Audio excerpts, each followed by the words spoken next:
Parlons donc de l'impasse du salut, parlons de cette gargouille Renaud Mann, c'est le nom du personnage principal. De quoi est-il le dégorgement?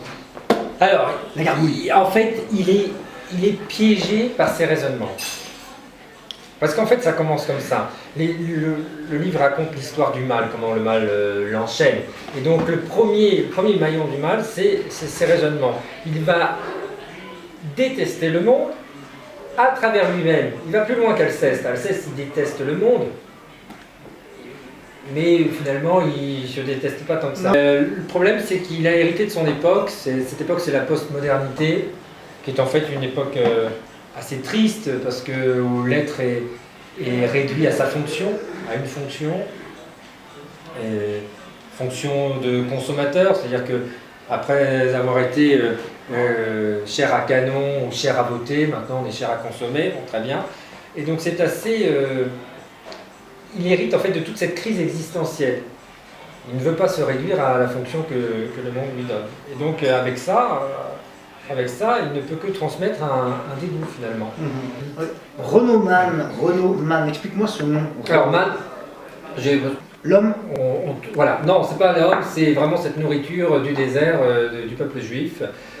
Comme c'est quelqu'un qui se dégoûte et se vomit en permanence, je souhaite bien qu'il porte un nom qui a nourri un peuple pendant tout l'exil avant la terre promise. Renaud. C'est tout à fait un prénom classique parce que c'est un homme établi dans une société bourgeoise.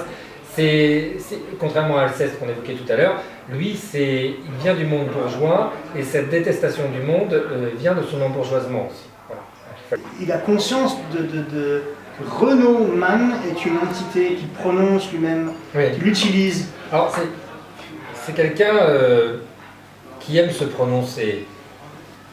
Il se goûte quand même. C'est-à-dire que c'est le paradoxe de l'être humain qui est incapable de se suicider finalement.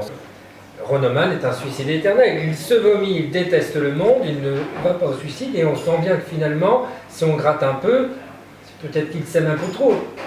Il se prononce, il se goûte.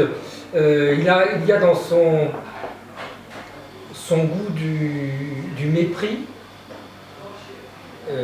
une vraie forme d'orgueil très puissante. Son péché, c'est un péché d'orgueil, clairement.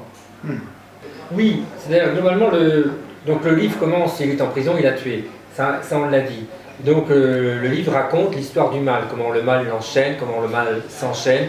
Commence, on l'a dit tout à l'heure, par les raisonnements piégés, le monde est détestable, je suis détestable, je suis à l'image du monde, etc. Et ça, c'est le péché d'orgueil. À partir de ça, le criminel existe déjà.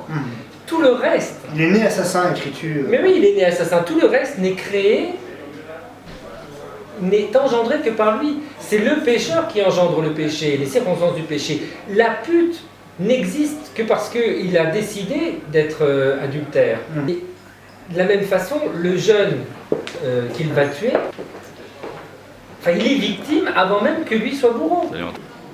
Et quand Dieu en a marre, il ne reste que sa colère. Et sa colère, c'est pas une action, c'est le moment où il se retire. Eh bien, le moment où il se retire, c'est le moment où le crime est possible. Tsum Tsum, c'est ça. Voilà, c'est le moment où le crime est possible. Et donc le crime va avoir lieu parce que il faut bien que le crime ait lieu pour que le criminel lui revienne. J'en ai marre, t'as tout reçu, tu ne t'es pas converti, je me retire, tu vas devenir criminel et tu me reviendras. Ça implique que lorsque Dieu se retire, le démon s'insinue, mais... Bien sûr, par défaut, quand Dieu se retire, il autorise le démon à agir. Donc les circonstances sont là, il va effectivement tuer un jeune homme au volant de son arme, puisque c'est la voiture qui est une arme. La voiture, c'est l'arme... Tu dis, il est au cœur de cette arme. Il est au cœur de cette arme, il devient même un organe de cette arme. Il n'est plus que fonctionnel, c'est-à-dire tout ce qu'il a toujours rejeté de ce monde, c'est-à-dire que l'on réduise la personne humaine à une fonction, au moment où il devient le pécheur, c'est-à-dire le criminel, il n'est plus qu'un organe de la voiture et de l'arme, c'est-à-dire que cette fonction. Il accomplit sa détestation. Automatique. Il est en mode automatique. Il parle de ses collègues, aussi bien quand il est en prison, les détenus, ses co-détenus, notamment dans sa cellule, et il en parle de la même manière, évidemment, de sa vie professionnelle. Pour le monde du travail, à 100% collègue. C'est complètement ça, oui.